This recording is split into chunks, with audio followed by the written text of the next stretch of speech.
அனைத்து மாணவ நண்பர்களுக்கும் மேஜிக்கல் ஃபிசிக்ஸ் சார்பான வணக்கத்தை தெரிவித்துக் கொள்கிறேன். நம்ம இன்றைக்கி இருக்கக்கூடிய இந்த காணொலியில் 12th ஃபிசிக்ஸில் இருக்கக்கூடிய எலக்ட்ரோஸ்டாட்டிக்ஸ் அப்படின்ற ஒரு சாப்டரில் இருக்கக்கூடிய முக்கியமான கான்செப்டான electrostatic potential energy and electrostatic potential இதை பற்றி தான் நம்ம இன்றைக்கி பார்க்க போகிறோம். ஸோ ஃபர்ஸ்ட் ஆஃப் ஆல் நமக்கு பொட்டன்ஷியல் எனர்ஜி அப்படின்ற ஐடியா நமக்கு ஜென்ரலாகவே தெரிஞ்சிருக்கக்கூடிய ஒரு விஷயம். நம்ம எனர்ஜி அப்படின்னு சொல்கிறப்ப எனர்ஜியை ரெண்டு வகையாக கேட்டகரைஸ் பண்ணுறோம். ஒன்று கைனடிக் எனர்ஜின்னு சொல்கிறீங்க, இன்னொன்று பொட்டன்ஷியல் எனர்ஜின்னு சொல்கிறீங்க. அப்போ எனக்கு எனர்ஜி இங்கே கிடைக்கிது எதன் காரணமாக அப்படின்னா இந்த ஸ்டாட்டிக் கண்டிஷனில் இருக்கக்கூடிய சார்ஜஸ் காரணமாக. ஸோ அதை பற்றி தான் இன்றைக்கி என்ன பண்ணுறோம், நம்ம பேச போகிறோம். ஸோ ஃபர்ஸ்ட் ஆஃப் ஆல் நமக்கு தெரிஞ்ச விஷயம் என்ன அப்படின்றது பார்த்தீங்க அப்படின்னா, கூலும்ஸ் ஃபோர்ஸை பொறுத்த வரைக்கும் அது என்ன அப்படின்றது பார்த்திங்கன்னா, it is an inverse square law force. ஏன் அப்படின்றது பார்த்திங்கன்னா, கூலும்ஸ் லாவில் சொல்கிறப்ப வந்து என்னது, the force is directly proportional to product of the charges and inversely proportional to square of the distance between them அப்படின்ற கான்செப்டை ரிலேட் பண்ணுவேன். அப்போ இது என்னதுன்னா ஒரு inverse square law, Coulomb's law அப்படின்றது. And next thing, it is a conservative force like gravitational force.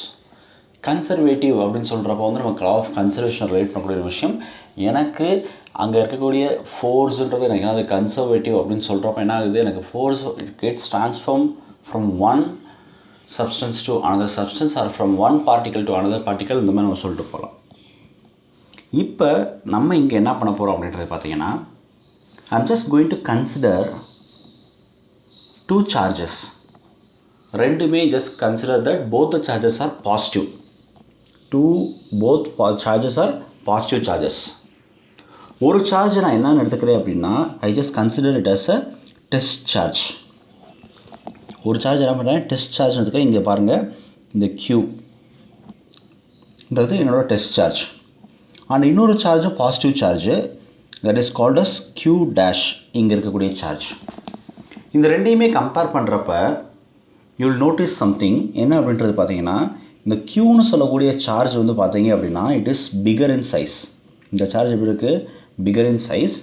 And Q டேஷ்ன்றது பார்த்தீங்கன்னா it is smaller in size comparatively to charge Q. அப்போ இந்த சார்ஜ் எந்த சார்ஜ் எனக்கு பெருசாக இருக்கோ, I just consider the plus Q is kept இந்த origin. ஆரிஜின்னா என்ன அர்த்தம், எனக்கு எந்த இடத்துல ஆரம்பிக்க போகிறேன்னா அந்த இடம் எனக்கு என்ன ஆகுது, சென்டர் பார்ட். அதை என்ன சொல்கிறேன், ஆரிஜின் சொல்கிறேன். அப்போ என்னோட ஆரிஜினை எதை ஃபிக்ஸ் பண்ணியிருக்கேன் அப்படின்னா, இந்த பாசிட்டிவ் சார்ஜ் க்யூன்னு சொல்லக்கூடிய பாசிட்டிவ் சார்ஜை ஃபிக்ஸ் பண்ணியிருக்கேன். இப்போ இந்த பாசிட்டிவ் சார்ஜ் சொல்லக்கூடிய க்யூன்னு சொல்லக்கூடிய சார்ஜ் என்ன பண்ணோம்னா, இதை சுற்றி என்ன பண்ணோம், இட் ப்ரொடியூசஸ் எலக்ட்ரிக் ஃபீல்டு. அதை சுற்றி என்ன பண்ணோம், எலக்ட்ரிக் ஃபீல்டுன்ற ஒரு விஷயத்தை உருவாக்கும். அப்படி உருவாக்குறப்ப நான் என்ன பண்ணியிருக்கேன், இன்னொரு சார்ஜ் கன்சிடர் பண்ணியிருக்கேன். அது என்னது, Q டேஷ்னு சொன்னேன். இந்த Q டேஷ்ன்ற சார்ஜ் எங்கே இருக்குது அப்படின்றது பார்த்தீங்கன்னா, பாயிண்ட் ஆர்ன்ற பாயிண்டில் இருக்குது. லொக்கேஷன் வந்து பார்த்திங்கன்னா ஆர்ன்ற பாயிண்டில் இந்த Q டேஷ் அப்படின்ற சார்ஜ் அங்கே ப்ரெசென்ட் ஆகிருக்கு. இப்போ நான் என்ன பண்ண போகிறேன் அப்படின்னா, I am just going to bring the charge Q dash from the point R to P. என்ன பண்ண போகிறேன், இந்த டைரெக்ஷனில் மூவ் பண்ணி கொண்டு வர போகிறேன். ஆர்லேருந்து பீன்ற பாயிண்ட்டுக்கு என்ன பண்ணுறேன், மூவ் பண்ணி கொண்டு வர ட்ரை பண்ணுறேன்.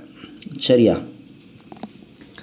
அப்போ இங்கே நோட் பண்ணிங்க அப்படின்னா, நான் என்ன சொன்னேன், ரெண்டுமே both the charges are positive charges. அப்போ அங்கே என்ன நடந்திருக்கணும், ஆக்சுவலாக ரிப்பல்ஷன் நடக்கணும். அப்போ நான் இங்கே என்ன பண்ணுறேன் அப்படின்னா, I am just bringing the positive charge Q dash from R to P அப்படின்ற பாயிண்ட்டுக்கு. இது எப்படி இருக்குன்னா, அகெயின்ஸ்ட் த ரிப்பல்சிவ் ஃபோர்ஸ்க்கு அகெயின்ஸ்டாக இருக்குது. சரியா? சாரி, இது ரிப்பல்சிவ் போட்டு, இட் இஸ் ரிப்பல்சிவ். சரியா? ரிப்பல்சிவ் ஃபோர்ஸ்க்கு அகெயின்ஸ்டாக கொண்டு வரேன்.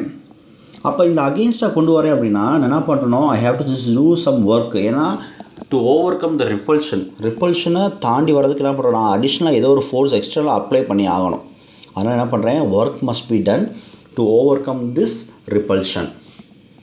இந்த ஒர்க்குக்கு பேர் தான் என்ன அப்படின்றது பார்த்தீங்கன்னா, இந்த ஒர்க் டன் எனக்கு என்னவா சேவ் ஆகும் அப்படின்றது பார்த்தீங்கன்னா, it will be stored as potential energy. இதை தான் நான் என்ன சொல்கிறேன், பொட்டன்ஷியல் எனர்ஜியாக நான் என்ன பண்ணுறேன், கன்சிடர் பண்ணுறேன். சரியா? அப்போ இங்கே நான் என்ன பண்ணியிருக்கேன், ரெண்டு சார்ஜ் எடுத்திருக்கேன். ஒன்று Q, இன்னொன்று Q dash. Both the charges are positive charges. and I move the charge q dash from the point R to P. அப்படி மூவ் பண்ணி கொண்டு வரப்ப as both the charges are same charges, positive charges, repulsion takes place. ஆனால் அந்த ரிப்பல்ஷனையும் நான் over come பண்ணி அதை மீறி என்ன பண்ணுறேன், அந்த சார்ஜை மூவ் பண்ணி கொண்டு வரேன். அப்படி கொண்டு வரணும்னா நான் என்ன பண்ணணும், there must be some force applied over there. அப்போ அது என்ன சொல்கிறேன்னா ஒர்க் டன் அப்படின்னு சொல்கிறேன். அந்த ஒர்க் டன் வந்து பார்த்தீங்க அப்படின்னா என்னவா ஸ்டோர் ஆகுது அப்படின்றது பார்த்தீங்கன்னா பொட்டன்ஷியல் எனர்ஜியாக ஸ்டோர் ஆகுது. இப்போ இன்னொரு விஷயம் நல்லா ஞாபகம் வச்சுக்காங்க, நான் சொன்ன இந்த ரெண்டு சார்ஜ் Q Q டேஷ், இதில் Q அப்படின்னு சொல்லக்கூடிய இந்த சார்ஜு வெறும் Qன்னு நீங்கள் சொல்லக்கூடிய இந்த charge it is considered as source charge. உங்களுக்கு ஏற்கனவே நம்மளோட பழைய காணொளியில் நம்ம சொல்லியிருப்பேன் சோர்ஸ் சார்ஜ் அப்படின்னா என்ன அப்படின்றது. அண்ட் Q டேஷ்ன்றது பார்த்தீங்க அப்படின்னா it is called test charge. Source சார்ஜ்ன்றது it will just get fixed in one particular position, எந்த காரணம் கொண்டு அதனால் என்ன மாறாது. அதேமாதிரி டெஸ்ட் சார்ஜ்ன்றது it is made sufficiently small so that it will not modify the electric field due to source charge. அதை நம்ம பார்த்துருக்கக்கூடிய கான்செப்ட் ஏற்கனவே நம்ம வந்து ஆஸ்பெக்ட்ஸ் ஆஃப் எலக்ட்ரிக் ஃபீல்ட் லைன்ஸை பற்றி படிக்கிறப்ப இந்த விஷயங்கள் எல்லாமே நம்ம பேசியிருக்கோம். சரியா? அப்போ உங்களுக்கு புரிஞ்சுக்கணும்னு நினைக்கிறேன். இப்போ எலக்ட்ரோஸ்டாட்டிக் பொட்டன்ஷியல்னால் என்னன்றதை நான் பார்க்கணும். ஸோ நான் என்ன சொன்னேன், ஃபஸ்ட்டு ஒரு சார்ஜ் ரெண்டு சார்ஜ் கன்சிடர் பண்ணி, ஒன்று சோர்ஸ் சார்ஜ் இன்னொன்று டெஸ்ட் சார்ஜ். டெஸ்ட் சார்ஜ் என்ன பண்ணுறேன், ஆர்ன்ற பாயிண்ட்லேருந்து பீன்ற பாயிண்ட்டுக்கு மூவ் பண்ணி வரேன். ரெண்டுமே சேம் சார்ஜ் இருக்கனால ரிப்பல்ஷன் ஏற்படுது. அந்த ரிப்பல்ஷனையும் ஓவர் கம் பண்ணி ஒரு ஒர்க்கு டன் நடத்தி நான் என்ன பண்ணி கொண்டு வரேன். அந்த ஒர்க் டன் என்ன ஸ்டோர் ஆகுதுன்னு சொன்னோம், பொட்டன்ஷியல் எனர்ஜியாக ஸ்டோர் ஆகுதுன்னு சொன்னோம். இப்போ எலக்ட்ரோஸ்டாட்டிக் பொட்டன்ஷியல்னால் என்ன அப்படின்றது பார்க்கணும் அப்படின்னா it is nothing but it is defined as the amount of work done in moving unit positive charge from infinity to that point against the external force. என்ன சொல்லிட்டேன், சிம்பிள். நான் முதல்ல என்ன சொன்னேன், நான் கன்சிடர் பண்ண பாயிண்ட்டு நான் என்ன பண்ணிட்டேன், ஒரு குறிப்பிட்ட பாயிண்ட் வச்சுக்கிட்டேன், R to P அப்படின்ற பாயிண்டில் மூவ் பண்ணுறேன்னு சொல்லியிருந்தேன். அப்போ அதுக்கு என்ன பண்ணுங்க, I just do some amount of work. எதுக்காக, அந்த ரிப்பல்ஷன் ஃபோர்ஸை ஓவர் கம் பண்ணி வர்றதுக்காக என்ன பண்ணியிருக்கேன், ஒரு சடன் ஒர்க் நடந்திருக்கு. அதை என்ன பண்ணேன், பொட்டன்ஷியல் எனர்ஜின்னு சொன்னேன். அப்போ எலக்ட்ரோஸ்டாட்டிக் பொட்டன்ஷியல்ன்றது பார்த்தீங்க அப்படின்னா எதை மூவ் பண்ண போகிறேன் அப்படின்னா சார்ஜை மூவ் பண்ண போகிறேன். எலக்ட்ரோஸ்டாட்டிக் அப்படின்னு சொல்கிறப்ப நம்ம என்ன பண்ணுவோம், we just talk about charges electro அப்படின்றப்ப. ஸோ இந்த சார்ஜஸை மூவ் பண்ணுறேன். ஏன்னா அதுனா எலக்ட்ரோஸ்டாட்டிக் பொட்டன்ஷியல்ன்றது it is nothing but amount of work done, எவ்வளவு அமௌண்ட் ஆஃப் வேலை நடந்திருக்கு. எதுக்கு, in moving unit positive charge. எதுக்காக, to move the unit positive charge. நான் யூனிட் பாசிட்டிவ் சார்ஜ்ன்றது என்னோட டெஸ்ட் சார்ஜ் தான்ப்பா. சரி, அந்த யூனிட் பாசிட்டிவ் சார்ஜை மூவ் பண்ணுறதுக்கு எவ்வளோ அமௌண்ட் ஆஃப் ஃபோர்ஸ் அப்ளை ஆகிருக்கு, ஒர்க் நடந்திருக்கு. எங்கேருந்து எங்கே, from infinity to that point. நான் கன்சிடர் பண்ணிக்கக்கூடிய பாயிண்ட்டு எதுக்கு அகெயின்ஸ்டாக அப்படின்னா external force, to that point against the external force. சரியா? அதை நான் என்ன சொல்கிறேன், எலக்ட்ரோஸ்டாட்டிக் பொட்டன்ஷியல். இன்னும் சிம்பிளாக உங்களுக்கு சொல்லணும்னா இது எப்படி அப்படின்றது பார்த்தீங்கன்னா, இங்கே எலக்ட்ரோஸ்டாட்டிக் பொட்டன்ஷியல்ன்றது நான் கன்சிடர் பண்ணிக்கக்கூடிய ரெண்டு சார்ஜு. ஒரு சார்ஜ் என்ன பண்ணுறேன், வெளியே இருந்து உள்நோக்கி நான் மூவ் பண்ணி கொண்டு வரேன். ஒரு பாயிண்ட் பீன்ற ஒரு பாயிண்ட்டுக்கு நான் என்ன பண்ணுறேன், இங்கே மூவ் பண்ணி கொண்டு வரேன் அப்படின்றது போல் வச்சுக்காங்க. இப்போ நான் கன்சிடர் பண்ணி அப்ளை பண்ணுறேன்னா இந்த சார்ஜை மூவ் பண்ணி வரதுக்கு நான் என்ன பண்ணுவேன், I apply some amount of external force. ஒரு சர்டன் அமௌண்ட் ஆஃப் எக்ஸ்டர்னல் ஃபோர்ஸை நான் என்ன பண்ணுறேன், அப்ளை பண்ணுறேன் இங்கேருந்து இந்த பீன்ற பாயிண்ட்டுக்கு மூவ் பண்ணி கொண்டு வரதுக்கு.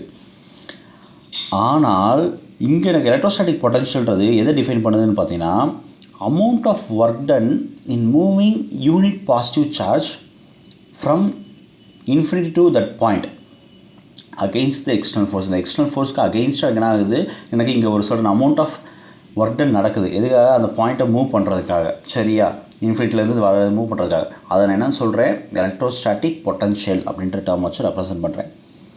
இந்த எக்ஸ்டர்னல் ஃபோர்ஸ் வந்து எதுக்காக யூஸ் பண்ணுது, அப்படி எதுக்கு யூஸ் பண்ணுறோம் அப்படின்றது பார்த்தீங்கன்னா use to bring Q dash from R2 Pன்ற பாயிண்ட், இந்த பாயிண்ட் ஆர்ன்றது கன்சிடர் பண்ணிக்கிட்டேன் அப்படின்னா இங்கே R2 இது Q, இது Q டேஷு, சரியா? அப்போ ஆர்ன்ற பாயிண்ட்லேருந்து Pன்ற பாயிண்ட்டுக்கு நான் பண்ணுறேன், நான் விளையாடுறேன். அதுக்கு எவ்வளோ அமௌண்ட் ஆஃப் ஃபோர்ஸ் அப்ளை பண்ணுறீங்க, அது என்ன எக்ஸ்டர்னல் ஃபோர்ஸும் கன்சிடர் பண்ணிக்கிறேன். And external force is equal and opposite to Coulomb's force. கண்டிப்பான முறையில் எனக்கு எப்போ அந்த ஆப்ஜெக்ட் மூவ் பண்ண ஆரம்பிக்கும், நீங்கள் ஆல்ரெடி நான் இருக்க சொன்னேன் ரிப்பல்ஷன் ஃபோர்ஸ் நடக்குதுன்னு சொன்னேன். ரிப்பல்ஷன் ஆர் அட்ராக்ஷன் அது எந்த ஃபோர்ஸை ரிலேட் பண்ணோம், கூலும்ஸ் ஃபோர்ஸை ரிலேட் பண்ணோம். அப்போ அங்கே ஆல்ரெடி கூலும்ஸ் ஃபோர்ஸ் இருக்குது, ரிப்பல்ஷன் ஏற்பட்டுருக்கு. அதை ஓவர் கம் பண்ணணும் அப்படின்னா நான் அப்ளை பண்ணக்கூடிய எக்ஸ்டர்னல் ஃபோர்ஸு எதுக்கு ஈக்குவலாக இருக்கணும், என்னோட கூலும் ஃபோர்ஸ்க்கு ஈக்குவல் அண்ட் ஆப்போசிட்டாக இருந்தால் மட்டும்தான் என்ன பண்ண முடியும், என்னால் பார்ட்டிக்கிளை மூவ் பண்ணுறதுக்கு ஸ்டார்ட் பண்ண முடியும். At least I can start moving. அப்போ எப்படி இருக்கணும், என்னோட எக்ஸ்டர்னல் ஃபோர்ஸும் என்னோட கூலும் ஃபோர்ஸும் ஈக்குவல் அண்ட் ஆப்போசிட்டாக இருக்கணும், ஃபஸ்ட்டு பாயிண்ட். ஸோ அதுதான் இங்கே ஈக்குவேஷனில் கொடுத்துருக்கேன். F external vector F external vector is equal to minus of F Coulomb vector is equal to minus Q dash into E. ஏன்னா அது எனக்கு டெஸ்ட் சார்ஜில் எவ்வளோ அமௌண்ட் ஆஃப் ஃபோர்ஸ் எக்ஸ்பீரியன்ஸ் ஆகுது. ஏன்னா அது நமக்கு ஃபோர்ஸ்னு சொல்லுவாங்க, நமக்கு என்ன தெரியுமா formula, F is equal to q into E vector அப்படின்றது நமக்கு தெரியும். அப்போ இதை பேஸ் பண்ணி தான் என்ன பண்ணுறேன், இந்த ஃபார்முலா கொடுக்குறேன். ஆனால் இங்கே என்னது, நான் கன்சிடர் பண்ணக்கூடிய சார்ஜ் எனக்கு என்ன கூலும் ஃபோர்ஸை பற்றி பேசுகிறப்ப என்னது ஆப்போசிட் ஃபோர்ஸு, எனக்கு அப்படியே ஆப்போசிட் டைரெக்ஷனில் வரக்கூடிய விஷயம். அதனால் மைனஸு என்னோட எக்ஸ்டர்னல் ஃபோர்ஸுக்கு இது எப்படி இருக்குது, அகெயின்ஸ்டாக இருக்குது. அதனால என்ன பண்ணுறேன், மைனஸ் சிம்பிள். ஸோ அப்போ F external is equal to minus of F vector Coulomb வெக்டர்ன்றது கொடுத்துருப்பீங்க, இஸ் ஈக்குவல் டு பார்த்தீங்க அப்படின்னா minus Q dash into E. So the force experienced by the test charge due to electric field by the source charge is given as minus q dash into e vector. புரிஞ்சா? இப்போ இந்த force external force எவ்வளோன்றதை கண்டுபிடிச்சிட்டேன். அடுத்து கொடுத்துறாங்க பாருங்கள், அவன் என்ன சொன்னான், எலக்ட்ரோஸ்டாட்டிக் பொட்டன்ஷியல் சொல்கிறப்ப it is defined as the amount of work done. எவ்வளோ அமௌண்ட் ஆஃப் ஒர்க் டன் நடந்திருக்கு அதைத்தான் நான் என்ன சொல்கிறேன், எலக்ட்ரோஸ்டாட்டிக் பொட்டன்ஷியல் அப்படின்ற டேர்ம் வச்சு சொல்கிறேன். அப்போ இங்கே பார்த்தீங்க அப்படின்னா ஒர்க் டனை ரிலேட் பண்ணுறப்ப I just use the formula, என்னது இன்டெக்ரல் ஃபார்ம் ஆஃப் என்னது F external force into displacement. இந்த பாயிண்ட் பேர் என்னது, நீங்கள் ஒர்க் டன் சொல்கிறப்ப என்ன சொல்லுவீங்க, ஃபோர்ஸ் இன்ட்டு டிஸ்பிளேஸ்மெண்ட் அப்படின்ற ஃபார்ம் தான் கொடுத்துருப்போம். இங்கே ஏன் இன்டெகிரேஷன் அப்ளை பண்ணுறேன் அப்படின்னா எனக்கு சேஞ்சஸ் ஏற்படுது. அந்த சேஞ்சஸ் எங்கேருந்து எங்கே இந்த மாற்றம் ஏற்படுது, லிமிட் அப்ளை பண்ணியிருக்கேன். அது R2P அப்படின்ற லிமிட் என்ன பண்ணியிருக்கேன், அப்ளை பண்ணியிருக்கேன். அப்போ இப்போ எனக்கு ஃபார்முலா என்ன கிடச்சிருது, W is equal to integral of limit எவ்வளவு R2Pன்றது கொடுத்துருக்கேன், எஃப் எக்ஸ்டர்னல் இன்ட்டு டிஸ்பிளேஸ்மெண்ட். டிஸ்பிளேஸ்மெண்ட்றது எனக்கு டிஸ்டன்ஸு ஆர்ன்றதை மென்ஷன் பண்ணிங்கப்பா, distance between the point P and R. Capital ஆர்ன்றதை பார்த்தீங்கன்னா இந்த ஸ்மால் டிஸ்டன்ஸ் மென்ஷன் பண்ணியிருக்கேன், ஆர்ன்றது ஃபார்முலா ரிலேட் பண்ணியிருக்கேன். இப்போ இன்னொரு விஷயம் நீங்கள் நோட் பண்ணிக்கணும், என்ன அப்படின்றது பார்த்தீங்கன்னா இந்த ஒர்க் டன்ன்றது it is independent of the path. பாத்தை எக்காரணம் கொண்டு என்ன பண்ணாது, டிபெண்ட் பண்ணாது. எனக்கு இந்த மீடியம் என்னவாக இருக்குது அதை பேஸ் பண்ணி தான் எனக்கு அப்படிலாம் கிடையாது, it is independent of the path. And next விஷயம் வந்து பார்த்திங்கன்னா பொட்டன்ஷியல் எனர்ஜி. எனக்கு Pன்ற பாயிண்டில் என்னோட சார்ஜ் Q டேஷ் இருக்கப்போ அங்கே இருக்கக்கூடிய பொட்டன்ஷியல் எனர்ஜி என்ன, அதை எப்படி மென்ஷன் பண்ணுவேன் அப்படின்னா U ஆஃப் P மென்ஷன் பண்ணுவேன். அதே மாதிரி potential energy with Q dash at R. ஆர்ன்ற பாயிண்டில் இந்த சார்ஜ் Q டேஷ்ன்றது நிற்கிறப்ப, டெஸ்ட் சார்ஜ் நிற்கிறப்ப அங்கே எனக்கு எவ்வளோ அமௌண்ட் ஆஃப் பொட்டன்ஷியல் எனர்ஜி அதை U ஆஃப் Rன்ற மென்ஷன் பண்ணிடுவேன். சரியா? இப்போ இந்த டிஃப்ரென்ஸ் இன் பொட்டன்ஷியல் எனர்ஜியை என்னன்னு சொல்கிறேன் அப்படின்னா that is what called as work done to bring a test charge Q dash from R to P. இனிஷியலாக எனக்கு ஆர்ன்ற பாயிண்டில் நிற்கிறப்ப அங்கே ஒரு பொட்டன்ஷியல் எனர்ஜி இருந்திருக்கும். மறுபடியும் அங்கேருந்து என்ன ஆகுது, Qன்ற Pன்ற பாயிண்ட்டுக்கு வருது அந்த Q டேஷ்னு சொல்லக்கூடிய சார்ஜு. அப்போ அந்த Pன்ற பாயிண்ட்டை வந்து ரீச் ஆகிடுச்சு அப்படின்னா அங்கே ஒரு பொட்டன்ஷியல் எனர்ஜி இருந்திருக்கும்.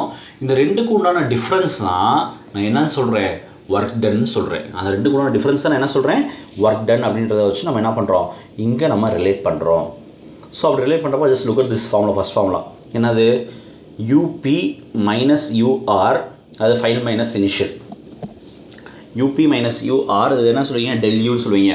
அதாவது சேஞ்ச் இன் பொட்டன்ஷியல் எனர்ஜி. இது என்ன சொல்ல போகிறீங்க, சேஞ்ச் இன் பொட்டன்ஷியல் எனர்ஜி அப்படின்ற டேர்ம் வச்சு நம்ம இங்கே ரெப்ரசன்ட் பண்ணுவோம் டெல்யூ அப்படின்றத. சரியா? அப்போ எனக்கு சேஞ்சஸ் ஏற்படுது எதில் பொட்டன்ஷியல் எனர்ஜியில் எப்படி யூபி மைனஸ் யூஆர்ன்றது கொடுத்துட்றீங்க. இது எதுக்கு ஈக்குவல் ஆச்சு? It is equal to work done. இதை என்ன கன்சிடர் பண்ணுறீங்க? ஒர்க் டன்னாக கன்சிடர் பண்ணுறோம் அப்படின்றத வச்சு நம்ம ரிலேட் பண்ணிடுறோம்.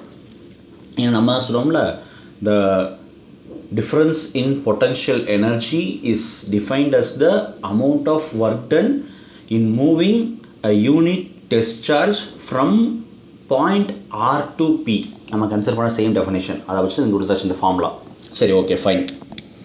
இப்போ நான் ஒர்க் டனுக்கு ஆல்ரெடி கண்டுபிடிச்சேன் இன்டெக்ரல் ஆஃப் லிமிட் அவுட் பண்ணுது ஆர் டு பின்றது கொடுத்து F external vector into displacement dr vector அப்படின்றத கொடுத்துருந்தேன். இப்போ அதையே இங்கே மாடிஃபை பண்ணிக்கிறேன். ஏன்னா டபிள்யூ லெஃப்ட் ஹேண்ட் சைடில் டபிள்யூ இருந்துச்சு, டபிள்யூக்கு பதிலாக என்ன பண்ணிட்டேன், I just change del you. ஏன்னா இந்த டபிள்யூ அப்படின்ற டேர்ம் என்ன பண்ணியாச்சு, ரீப்ளேஸ் பண்ணியாச்சு. இங்கே கூடிய டேர்மாக ரீப்ளேஸ் பண்ணிட்டேன். இப்போ உள்ள இங்கே எஃப் எக்ஸ்டர்னல் இருந்துச்சு,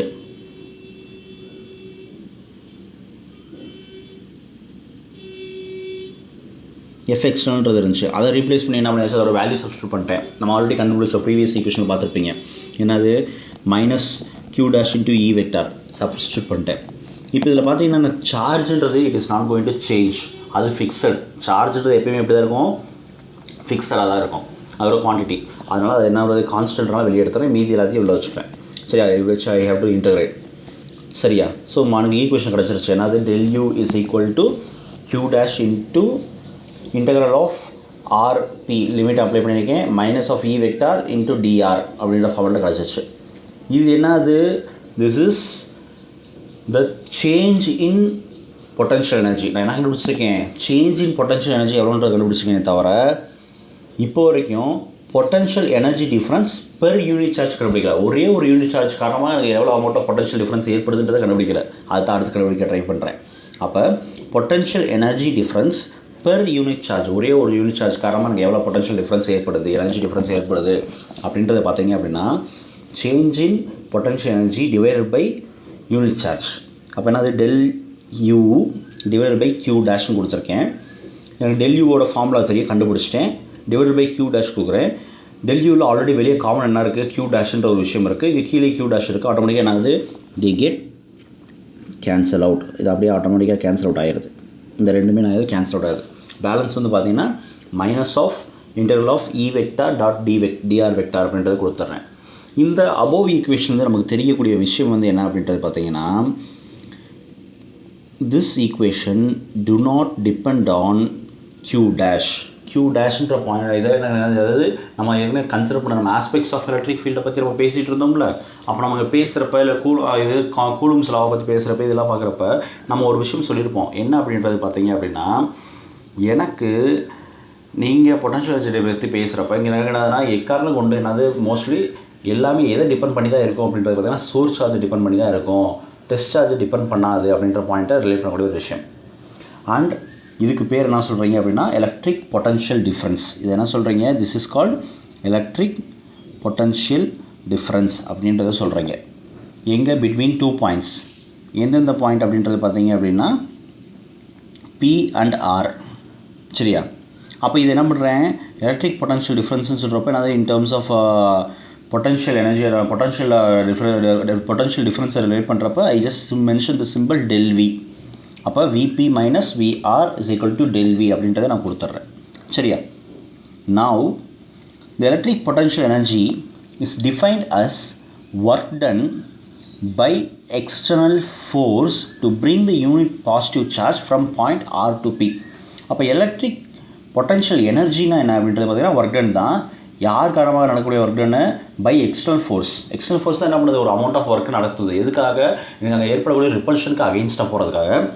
அதை என்ன பண்ணுறேன், to bring the unit positive charge. Electrostatic பொட்டன்ஷியல்னு சொல்கிறப்ப it talks about the work done against the external force. இங்கே எனக்கு என்ன ஆகுது, work done is being done by the external force. என்ன ஞாபகம். அப்போ என்ன பண்ணுறேன், மூவ் பண்ணி கொண்டு வரேன் பாயிண்ட் ஆர்லேருந்து பீன்ற பாயிண்ட்டுக்கு. அப்போ இங்கே எலக்ட்ரிக் பொட்டன்ஷியல் எனர்ஜியை ரிலேட் பண்ணுறப்ப என்னது, டெல் வின்ற simple. So del V is equal to already என்னது டெல் யூ அந்த பை க்யூ டேஷ்க்கு ஈக்குவல்னு சொல்லியாச்சு. சரி, அப்போ என்ன பண்ணுறேன், சிம்பிளிஃபை பண்ணி இன்டெக்ரல் ஆஃப் ஆர்பின்ற லிமிட் அப்ளை பண்ணுறேன், minus of E vector dot TR vector கொடுத்தாச்சு. ஸோ இதுதான் அந்த ஆக்சுவலாக ஈக்குவேஷன். இங்கே நம்ம வந்திருக்கக்கூடிய equation just look at here. இந்த ஈக்குவேஷன் தான் நம்ம இப்படி வந்து கொண்டு வந்திருக்கோம். ஏன்னா நம்ம பண்ணோம் del u by q dash is equal to இந்த ஃபார்முலா கொடுத்துருந்தீங்க. அதை எதுக்கு ஈக்குவல்னு சொன்னீங்க? del vக்கு ஈக்குவல்னு சொன்னீங்க. அதை தான் அவங்க ரிலேட் பண்ணி இப்படி கொடுத்துருக்காங்க. del u is equal to q dash. இப்போ இது இங்கே கொண்டு போயிட்டாங்க. del u is equal to q dash into del v கொடுத்தாச்சு. இப்போ suppose if r is infinity, ஆர்ன்றது எனக்கு என்னது இன்ஃபினிட்டி டிஸ்டன்ஸாக இருந்துச்சு அப்படின்னா கன்சிடர் பண்ணக்கூடிய பாயிண்ட் அப்படின்றது பார்த்தீங்கன்னா it means that it's potential is 0. எனக்கு லிமிட் எப்படி இருக்கணும்? ரெண்டுமே ஒரு நோன் வேல்யூவாக இருக்கணும். இன்ஃபினிட்டி கொடுத்தா என்னோட லிமிட் என்ன ஆகிடும்? அப்படியே பொட்டன்ஷியல் 0ன்ற பாயிண்ட் ஆகிடும். And electric potential is the work done by the external force to bring unit positive charge from infinity to point P. இது நம்ம இன்ஃபினிட்டியாக இருந்துச்சு அப்படின்னா அந்த கேஸ் என்னவாக இருக்கும் அப்படின்றத இந்த ஈக்குவேஷன் வச்சு நம்ம என்ன பண்ணியிருக்கோம்? இங்கே ரிலேட் பண்ணியிருக்கோம். ஸோ கண்டிப்பாக முறையில் உங்களுக்கு இந்த கான்செப்ட் புரிஞ்சிருக்கும்னு நினைக்கிறேன். ஸோ அண்ட் நெக்ஸ்ட்டு வந்து பார்த்தீங்க அப்படின்னா ஒரு விஷயம் நான் ஞாபகம் வச்சுக்க வேண்டிய விஷயம், எலக்ட்ரிக் பொட்டன்ஷியல் பொறுத்த வரைக்கும் எலக்ட்ரிக் பொட்டன்ஷியல் அட் பாயிண்ட் பின்றது பார்த்தீங்கன்னா எது டிபெண்ட் பண்ணியிருக்கோம் அப்படின்றது பார்த்தீங்கன்னா எலக்ட்ரிக் ஃபீல்டு தான் டிபெண்ட் பண்ணியிருக்கோம். யார் காரணமாக கிடைக்கக்கூடிய எலக்ட்ரிக் ஃபீல்டு அப்படின்றது பார்த்தீங்கன்னா டியூ டு சோர்ஸ் சார்ஜ். இந்த பாயிண்ட் முக்கியம்ப்பா. And not on the test charge. Test சார்ஜை டிபெண்ட் பண்ணாது, புரிஞ்சுக்காங்க. And unit of electric field electric potential சொல்கிறப்ப ஜூல் பெர் கூலும் அப்படின்ற டேர்ம் வச்சு நம்ம ரிலேட் பண்ணிட்டு போவோம். ஆனால் இது ப்ராக்டிக்கல் யூனிட்டில் வந்து பார்த்தீங்கன்னா அலெக்சாண்டர் வோல்ட்டா வந்ததுக்கப்புறம் வந்து அவரோட நேமாக பேசிஸ் பண்ணி நம்ம என்ன பண்ணிருக்கோம்? யூனிட் கொடுத்துருக்கோம். ஏன்னா அது practical unit is SI units நம்ம சொல்கிறப்ப அது வோல்ட் அப்படின்னு சொல்லக்கூடிய யூனிட் வச்சு கொடுத்துருக்கோம். ஸோ கண்டிப்பான முறையில் உங்களுக்கு இந்த காணொலியில் இருக்கக்கூடிய விஷயம் புரிஞ்சிருக்கும்னு நினைக்கிறேன். எலக்ட்ரோஸ்டாட்டிக் பொட்டன்ஷியல்னா என்ன, எலக்ட்ரிக் பொட்டன்ஷியல் எனர்ஜினா என்ன அப்படின்ற விஷயத்தை பற்றி நம்ம இன்றைக்கி இங்கே டிஸ்கஸ் பண்ணியிருக்கோம். ஸோ கண்டிப்பான முறையில் உங்களுக்கு இந்த வீடியோ பிடிச்சிருக்குன்னு நினைக்கிறேன். So thank you so much. நம்ம சேனல் சப்ஸ்கிரைப் பண்ணல அப்படின்னா கண்டிப்பான முறையில் சப்ஸ்கிரைப் பண்ணிக்காங்க. உங்களோட ஃப்ரெண்ட்ஸுக்கு நம்மளோட சேனலை பற்றின ஐடியாவை சொல்லுங்கள், அவங்களே சப்ஸ்கிரைப் பண்ண சொல்லுங்கள். நம்ம சேனல் பிடிச்சிருந்தா நீங்கள் இருந்த வீடியோ கண்டென்ட் பிடிச்சிருந்துச்சு அப்படின்னா லைக் பண்ணுங்கள், கமெண்ட் பண்ணுங்கள், ஷேர் பண்ணுங்கள்.